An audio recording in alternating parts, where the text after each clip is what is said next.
Hello friends, welcome to home food recipes. આજે આપણે મેથીના મુઠિયા બનાવશું. આ મેથીના મુઠિયા તમે ઊંધિયું બનાવવામાં યુઝ કરી શકો છો અને ઊંધિયું સિવાય પણ આ મુઠિયાને તમે ઘણા બધા શાક બનાવવામાં યુઝ કરી શકો છો. તમે આને કેચઅપ સાથે પણ ખાઈ શકો છો. આ મુઠિયા બનાવવા ખૂબ જ સરળ છે અને ખાવામાં એ ખૂબ જ ટેસ્ટી લાગે છે. તો ચલો મેથીના મુઠિયા બનાવવાનું શરૂ કરીએ. મેથીના મુઠિયા બનાવવા માટે સૌથી પહેલાં આ બાઉલની અંદર આપણે 1.5 કપ જેટલી મેથીની ભાજી એડ કરી દઈશું. મેથીની ભાજી સારી રીતે ધોઈને મેં ઝીણી સમારી લીધી છે અને ગ્રામ્સમાં એ 35 ગ્રામ જેટલી છે. હવે આપણે આની અંદર અડધો કપ જેટલો ઘઉંનો ગગરો લોટ એડ કરી દઈશું.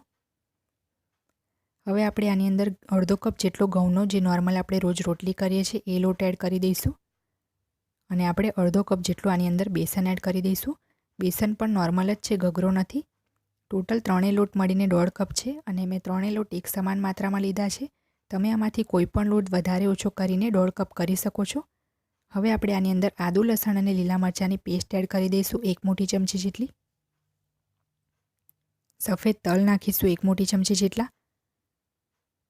ઝીણા સમારેલા લીલા ધાણા 2 મોટી ચમચી જેટલા નાખશું. લીલા ધાણા પણ મેં સારી રીતે ધોઈને સમાર્યા છે. ખાંડ નાખી દઈશું 2 ચમચી જેટલી.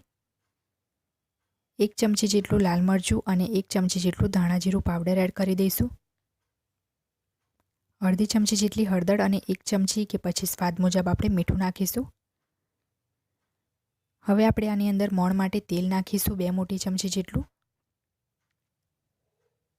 બધું જ આપણે હાથથી સરસ રીતે મિક્સ કરી લઈશું. જો તમારે મુઠિયાનો લોટ બાંધવા માટે દહીં કે છાશનો યુઝ કરવો હોય તો પણ તમે કરી શકો છો, પણ અહીંયા હું પાણીથી જ એનો લોટ બાંધીશ. બધું મેં સારી રીતે મિક્સ કરી લીધું છે અને અડધો કપ જેટલું મેં પાણી લીધું છે. એ પાણીમાંથી આપણે થોડું થોડું પાણી નાખીને મીડિયમ લોટ બાંધી લઈશું.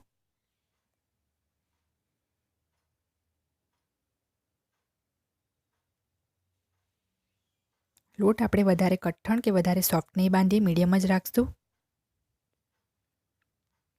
હવે તમે જોઈ શકો છો કે વધારે સોફ્ટ પણ નહીં અને વધારે કઠણ પણ નહીં, એ રીતનો મેં મીડિયમ લોટ બાંધ્યો છે. અને હવે આ લોટમાંથી આપણે ઓવલ શેપના મુઠિયા બનાવી લઈશું. જો તમારે લંબગોળ શેપના મુઠિયા ના બનાવવા હોય તો તમે ગોળ શેપ પણ આપી શકો છો. અને જો મુઠિયા બનાવતી વખતે હાથ ઉપર ચોંટતા હોય તો તમે થોડુંક તેલ લઈને પણ મુઠિયા વાળી શકો છો.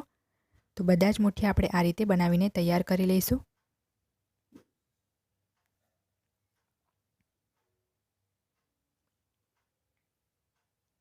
બધા જ મુઠિયા મેં બનાવી લીધા છે અને હવે આપણે આને તેલમાં ફ્રાય કરી લઈશું. તેલ સરસ રીતે ગરમ થઈ જાય તો આપણે એક એક કરીને મુઠિયા તેલમાં નાખીશું અને સ્લો ફ્લેમ ઉપર આપણે આને ફ્રાય થવા દઈશું. નહીં તો એ અંદરથી કાચા રહી જશે, એટલે એને સ્લો ફ્લેમ પર જ ફ્રાય કરશું. મુઠિયાને વચ્ચે વચ્ચે આપણે ચમચાથી ફેરવતા જઈશું જેથી બધી જ તરફથી એક સમાન રીતે ફ્રાય થઈ જાય. સ્લો ફ્લેમ ઉપર આપણે આને ગોલ્ડન બ્રાઉન થવા દેવાના છે. બધા જ મુઠિયા ગોલ્ડન બ્રાઉન થઈ ગયા છે તો હવે આપણે આને બહાર કાઢી લઈશું. ટોટલ 7 થી 8 મિનિટનો સમય લાગ્યો છે આટલા મુઠિયાને ફ્રાય થવામાં.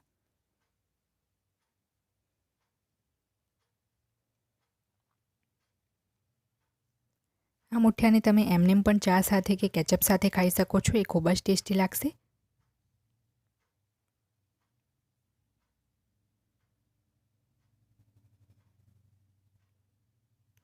ફ્રેન્ડ્સ, આપણા મેથીના મુઠિયા બનીને તૈયાર છે. જો તમને મારી આ રેસીપી પસંદ આવે તો મારી ચેનલને લાઇક, શેર અને સબસ્ક્રાઇબ કરવાનું ના ભૂલતા. સબસ્ક્રાઇબ બટનની બાજુમાં જે બેલ આઇકન છે એને પણ દબાવજો જેથી તમને મારા દરેક નવા વિડીયોની નોટિફિકેશન મળતી રહેશે. જો તમારે મારો આ જ વિડીયો હિન્દીમાં જોવો હોય તો એની પણ મેં લિંક નીચે ડિસ્ક્રિપ્શન બોક્સમાં આપી દીધી છે. તો મળીએ નેક્સ્ટ વિડીયોમાં. ત્યાં સુધી આવજો.